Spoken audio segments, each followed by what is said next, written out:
இன்றைய தினம் எங்களுடைய நாட்டில் இருக்கின்ற முக்கியமான ஒரு பிரச்சனை தொடர்பாக எதிர்க்கட்சிகளுடைய தலைவர்கள் சேர்ந்து நடத்துகின்ற இந்த கூட்டத்தில் முக்கியமாக நாட்டிலே கணக்காளர் நாயகம் இல்லாது என்றது ஒரு பெரிய பிரச்சனையாக இருக்கிறது. 2025ஆம் ஆண்டு ஜூன் மாதத்துக்கு பிறகு ஆக்டிங் என்ற அடிப்படையில் மட்டும்தான் ஒரு கணக்காளர் நாயகம் இருந்திருக்கிறார். அது எங்களுடைய அரசியலமைப்பு சட்டத்துக்கு முரணானதாக இருந்தாலும் அதுக்கு பிறகு இப்போது புது அரசாங்கம் வந்ததன் பிறகு கடந்த 9 மாதங்களாக எந்த ஒரு கணக்காளர் நாயகமும் இலங்கையில் இன்னும் தெரிவு செய்யப்படலை.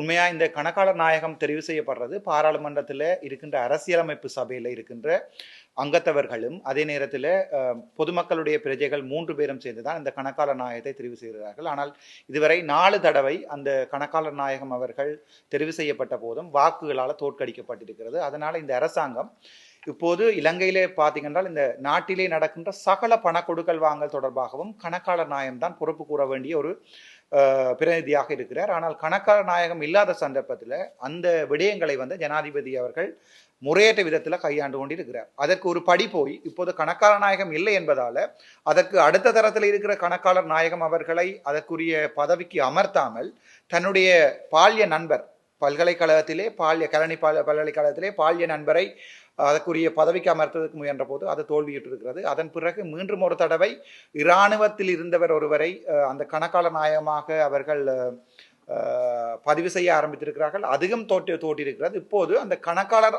ஆய்வாளர் நாயகத்தை தெரிவு செய்கின்ற கொமிட்டியை கூட ஜனாதிபதி தன்னுடைய நிறைவேற்று அதிகார ஜனாதிபதி முறைமையை கொண்டு அந்த கொமிட்டியை இல்லாமல் பண்ணுவதற்குரிய வேலைகள் இப்போது நடந்து கொண்டிருக்கிறது. இது எங்களோட நாட்டில் ஒரு மிகப்பெரிய பிரச்சனை. அதாவது இந்த நாட்டிலே கோப் கமிட்டி பாராளுமன்றத்திலே நடக்கின்ற சகல கொமிட்டிகளுக்கும் நாட்டிலே பொதுமக்களுடைய பணம் எவ்வாறு பாவிக்கப்படுகிறது என்பது தொடர்பான பதில்களை சொல்ல வேண்டிய பாராளுமன்றத்தில் கூட இது தொடர்பாக எங்களுடைய தயாசிரி ஜெயசேகர் அவர்கள் அதே நேரம் நிசாம் காரியப்பர் அவர்கள் போன்றவர்கள் கதைத்திருக்கின்ற போதும் ஜனாதிபதி திட்டமிட்ட ரீதியில் இந்த கணக்காளர் நாயகம் ஒன்றை தன்னுடைய கூலியால் ஒருவரை அமர்த்துவதற்காக இந்த விடயத்தை காலம் பின்தள்ளி கொண்டு போகிறார்.